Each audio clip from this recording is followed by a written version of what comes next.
ወንድሞቼ እህቶቼ እግዚአብሔር አምላክ ዘገየባችሁ። እንግዲህ የዘገየ ነገር መልካም የሚሆን ነገር ነው። እግዚአብሔር ለአብርሃም ዘግይቶለት ነው የመጣው። ይስሐቅን ሲሰጠው የሰማይና የምድር አሸዋ አሳይቶት እግዚአብሔር አምላክ ሲባርከው፣ ዘሩን ሲባርከው፣ ምድሩን ሲባርከው፣ ሀገሩን ሲባርከው እግዚአብሔር አምላክ ለአብርሃም ዘግይቶ ነው የመጣለት። እግዚአብሔር አምላክ ብርቅ የሆነውን ቃሉ በምድር ላይ ጠብ የማይለውን ከዳን እስከ ቤርሳቤ ድረስ የሚሰማውን ሳሙኤልን ለሐና ሲሰጣት ዘግይቶ ነው የመጣው። እግዚአብሔር አምላክ እየዘገየ ከሆነ ነገሮቻችሁን በኢየሱስ ክርስቶስም እያሳመረው እያስዋበው ነው። በኢየሱስ ክርስቶስ እግዚአብሔር አምላክ ለዮሴፍ ዘግይቶ ነው የመጣለት። ወዳጆቼ ብዙውን ጊዜ በእግዚአብሔር ፊት ዕለት ዕለት ትጉ። በኢየሱስ ክርስቶስ ድካም አለ፣ በእግዚአብሔር ፊት ትጉ። በኢየሱስ ክርስቶስ መውደቅ አለ፣ በእግዚአብሔር ፊት ሁኑ። በኢየሱስ ከእግዚአብሔር ፊት አትታጡ። በኢየሱስ ክርስቶስ ወንጌሉን ከመናገር በኢየሱስ ክርስቶስ ቸል አትበሉ። በኢየሱስ ክርስቶስ እግዚአብሔር አምላክ ዘግይቶ ሲመጣ ትልቅ ኃይል አለ።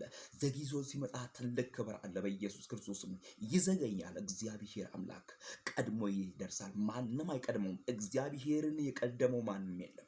እግዚአብሔርን ቀድሞ ማንም ምንም የሰመረለት የለም። እኔ ሕያው ምስክር ነኝ። በዚህ በራሴ ዘመን አይቼዋለሁ። እግዚአብሔር ዘገየ።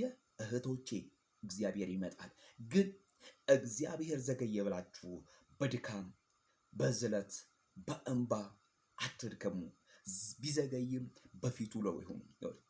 በኃጢአን ድንኳን ከመቀመጥ ይልቅ አለ ኃጢአተኞች ጋር ከመስፈር ይልቅ፣ ኃጢአተኞች ጋር ከማመንዘር ይልቅ፣ ኃጢአተኞች ጋር ከመብላት ይልቅ፣ ኃጢአተኞች ጋር ከመሆን ይልቅ፣ ኃጢአተኞች ጋር ከመደሰት ይልቅ በእግዚአብሔር ቤትን መጣልን እመርጣለሁ ያለው ዳዊት ያለ ምክንያት አይደለም። አየ የሚረዳው የሚያግዘው አቅም የሚሆነው እርሱ እግዚአብሔር እንደሆነ ዳዊት ጠንቅቆ ስለሚያውቅ ከሌላው ነገር ሁሉ ከእግዚአብሔር ጋር መሆን መርጣለሁ። አየ ከእግዚአብሔር ጋር መሆን ከፍ ያደርጋል። ከእግዚአብሔር ጋር መሆን ነገርን ይቀይራል። ከእግዚአብሔር ጋር መሆን ሕይወትን ያሳምራል። ከእግዚአብሔር ጋር መሆን ፍጻሜን ያሳምራል። ለዚህ ነው ስለዚህ ዘገየ። በዘገየው ነገር ላይ እግዚአብሔር አምላክ ሲመጣ ትልቅ ድል አለው። በዘገየ ነገር ላይ እግዚአብሔር አምላክ ሲመጣ ትልቅ ክብር አለ። ስለዚህ እግዚአብሔር አምላክ ቢዘገይም በእርግጥ ይመጣል። ለብዙዎች በመጽሐፍ ቅዱስ ላይ ከዘፍጥረት እስከ ራእይ ስናይ እግዚአብሔር አምላክ ዘግይቶላቸዋል። ግን ሲመጣላቸው ይኸው እጃቸውን በአፍ ላይ የሚያስጭን ነገር ነው አድርጎ የመጣው። ዘገየ ብለን እግዚአብሔርን አናማውም። እግዚአብሔር አምላክ አይዘገይም፣ አይረሳም። በተለይ ልጆቹን አይረሳም። ፊቱን የሚፈልጉትን አይረሳም። በፊቱ የሚያለቅሱትን እግዚአብሔር አይረሳም። ዕለት ዕለት ፊቱ ላይ የሚያለቅሱትን ዕለት ዕለት ለሱ የሚነግሩትን እግዚአብሔር አምላክ አይረሳም። ምክንያቱም ይረሳ ዘንድ እግዚአብሔር አምላክ ሰው አይደለም። እኔ በኔ ዘመን፣ እኔ በኔ ህይወት፣ እኔ በኔ ህድሜ አይቼዋለሁ እግዚአብሔርን። ከእጁም ቀምሻለሁ፣ በልቻለሁ፣ ጠጥቻለሁ። ከእግዚአብሔር ተፈውሻለሁ። ህይወት ሆኖልኛል፣ ሰላም ሆኖልኛል፣ መውጣት ሆኖልኛል። እግዚአብሔር አምላክ ሞገስ ሆኖልኛል። ይሄን እያየው የእግዚአብሔርን ማዳን፣ የእግዚአብሔርን ኃያልነት፣ የእግዚአብሔርን ታላቅነትና የእግዚአብሔርን እርዳታ መድረሱን ባልናገር ለኔ ነውር ነው። ስለዚህ እግዚአብሔር አምላክ ይደርሳል። ጥያቄ ያለ ጥያቄዎቻችሁን በእግዚአብሔር ፊት አድርጉ። በልዑሉ አምላክ በእግዚአብሔር ፊት አድርጉ። በከበረው በእግዚአብሔር ፊት አድርጉ። የእግዚአብሔርን ታላቅነት፣ የእግዚአብሔርን ኃያልነት፣ የእግዚአብሔርን ገናናነት አውሩ።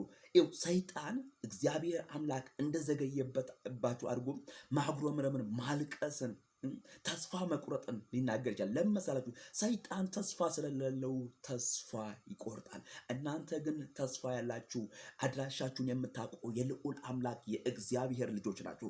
እኔ ግን የልዑል አምላክ የእግዚአብሔር ልጅ ነኝ። ስለዚህ በድካምና በብርታት ሁሌ የሚያበረታን አምላክ ፊት ስንሆን፣ ወንጌሉን ከፍ ስናደርግ መዳን በሌላ በማንም የለም እንድንበት ዘንድ ከሰማይ በታች የተሰጠን ስም ኢየሱስ ነው ያልን የስሙን ኃያልነትና የእግዚአብሔርን ታላቅነት ለትውልድ ስንናገር እግዚአብሔር የሚያደርገው ነገር አለ።